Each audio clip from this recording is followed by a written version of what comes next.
Thank you so much. Everybody, please have a seat. Welcome to the White House. The executive order I'll sign in a few minutes is one that's good for workers, it's good for responsible employers, and it's good for the middle class. And that explains the folks who are standing up on stage with me, including Secretary of Labor, Tom Perez, who's done a great job on this.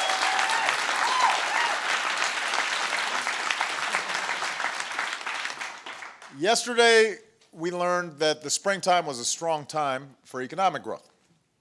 Our companies are investing, consumers are spending, our energy, our technology, our auto industries are all booming, with workers making and selling goods all around the world.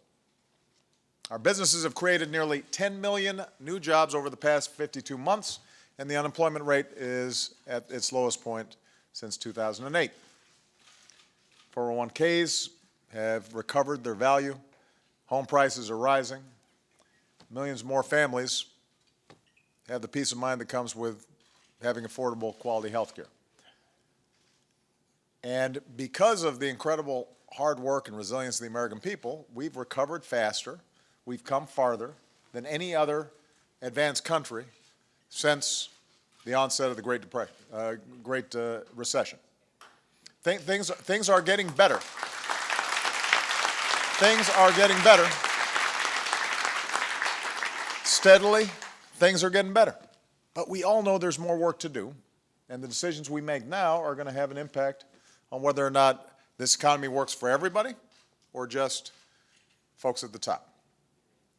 Whether we've got a growing economy that fuels rising incomes and creates a thriving middle class and ladders into the middle class. That's what's at stake.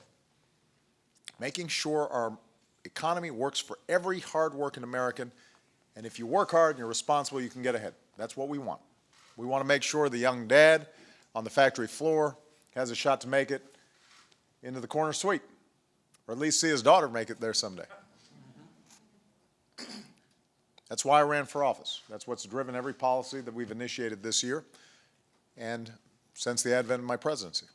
Policies that create more jobs, rebuilding America, policies to ease the student loan burden, policies to raise wages for workers and make sure that women are being paid fairly on the job and creating opportunities for paid leave for working families and support for child care. Now, these are all policies that have two things in common. Number one, they'd all help working families. And frankly, number two, they're being blocked or ignored by Republicans in Congress. So I've said to my team, look, anytime Congress wants to do work with me to help working families, I'm right there. Door's always open. More than that, I'll go to them. I'll, wash their car, walk their dog. I mean, I'm ready to work with them anytime that they want to pursue policies that help working families. But where they're doing so little or nothing at all to help working families, then we've got to find ways as an administration to take action that's going to help. And so far this year, we've made sure that more women have the protection they need to fight for fair pay in the workplace, because I believe when women succeed, America succeeds.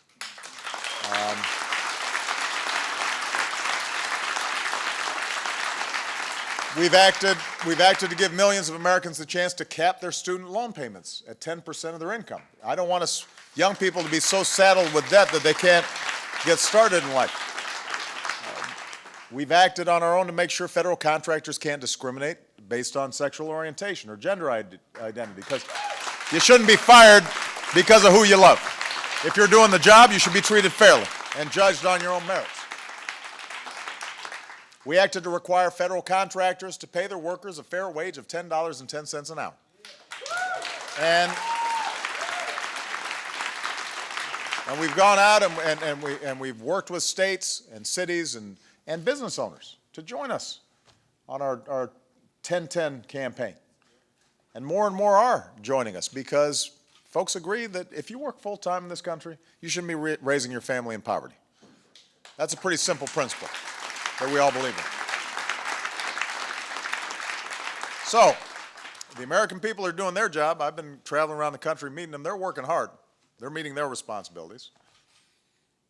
Here at the, in the executive branch, we're doing our job, trying to find ways in which we can help working families. Think about how much further along we'd be if Congress would do its job. Instead, the big event last night, it wasn't a vote on the minimum wage. It wasn't a vote on immigration reform, strengthening the borders. It wasn't a vote on family leave. What did they have a vote on? They got together in the House of Representatives, the Republicans, and voted to sue me for taking the actions that that we are doing to help families.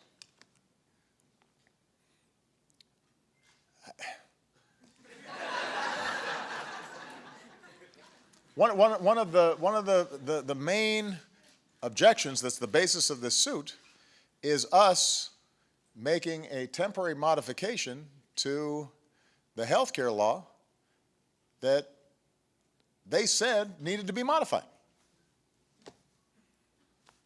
They criticized a provision. We modify it to make it easier for business to transition, and that's the basis for their suit. Now, you could say that, all right, this is a harmless political stunt, except it wastes America's time. You guys are all paying for it as taxpayers. It's not very productive. But it's not going to stop me from doing what I think needs to be done in order to help families all across this country. So we got too much work to do.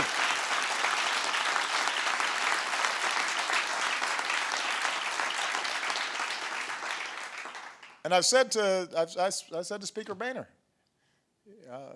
tell your caucus the best way to avoid me acting on my own is work with me to actually do something. Then you don't have to worry about it. We're not going to stop, and if they're not going to lift a finger to help working Americans, then I'm going to work twice as hard to help working Americans. They can join me if they want. I hope they do. But at least they should stop standing in the way of America's success. We got too much to do. So, today I'm taking another action, one that protects workers and taxpayers alike. Every year, our government signs contracts with private companies for everything from fighter jets to flapjacks, computers to pencils. And we expect our tax dollars to be spent wisely on these contracts, to get what we pay for on time, on budget. And when companies that receive federal contracts employ about 28 million Americans, about 1 in 5 workers in America work for a company that has a federal contract, we also expect that our tax dollars are being used to ensure that these jobs are good jobs. Our tax dollars shouldn't go to companies that violate workplace laws. They shouldn't go to companies that violate worker rights. If a company is going to receive taxpayer money, it should have safe workplaces. It should pay its workers the wages they've earned. It should provide the medical leave workers are entitled to. It should not discriminate against workers.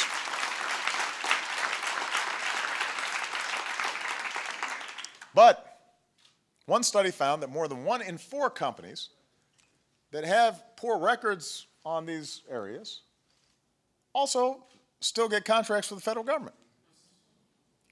And another study found that the worst violators are also the ones who end up missing performance or cost or schedule targets, or even overbuild the government, ripping off the taxpayers altogether, which makes sense. I mean, if you think about it, if you got a company that isn't treating its workers with integrity, isn't taking safety measures seriously, isn't taking overtime laws seriously, then they're probably cutting corners in other areas too.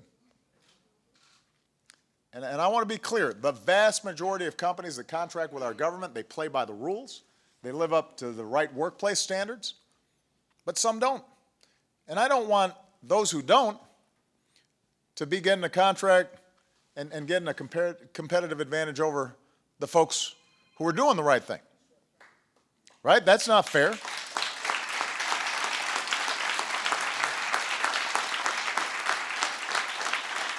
Because the ones that don't play by the rules, they're not just failing their workers, they're failing all of us. It's a bad deal for taxpayers when we've got to pay for poor performance or sloppy work. Responsible companies that follow the law are likelier to have workers in workplaces that provide a better return for our tax dollar. They should not have to compete on an unfair playing field with companies that undercut them by breaking the law. In a race to the bottom, nobody wins. So, over the past few years, my administration's taken steps to make the contracting process smarter, but many of the people who award contracts don't always have the information that they need to make sure contracts go to responsible companies. So the executive order I'm signing today is going to do a few things. Number one, it will hold corporations accountable by requiring potential contractors to disclose labor law violations from the past 3 years before they can receive a contract. It's going to crack down on the worst violators by giving agencies better tools to evaluate egregious or repeated offenses. It will give workers better and clearer information on their paychecks so they can be sure they're getting paid what they've owed. It will give more workers who may have been sexually assaulted or had their civil rights violated their day in court. It will ease compliance burdens for business owners around the country by streamlining all types of reporting requirements across the federal government. So this is a first step in a series of actions to make it easier for companies, including small businesses, to do business with the government.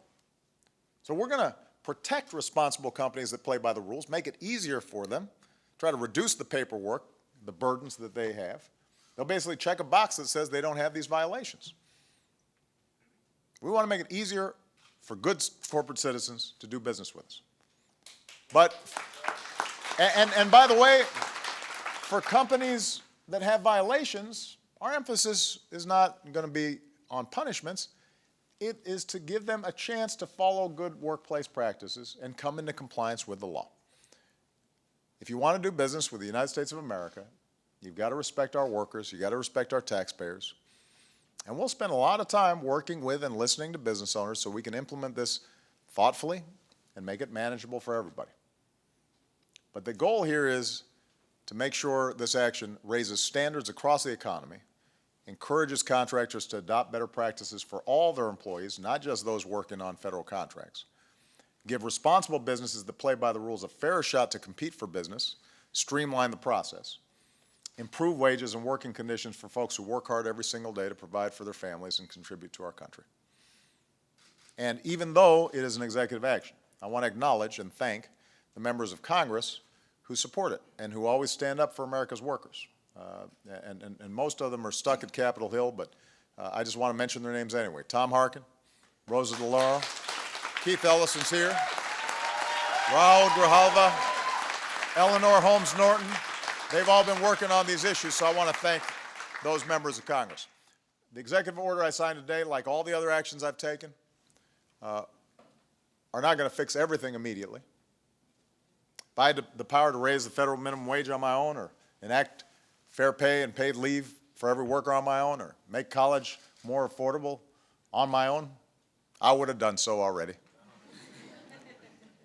If I could do all that, you know, I would have gotten everything done like my first 2 years.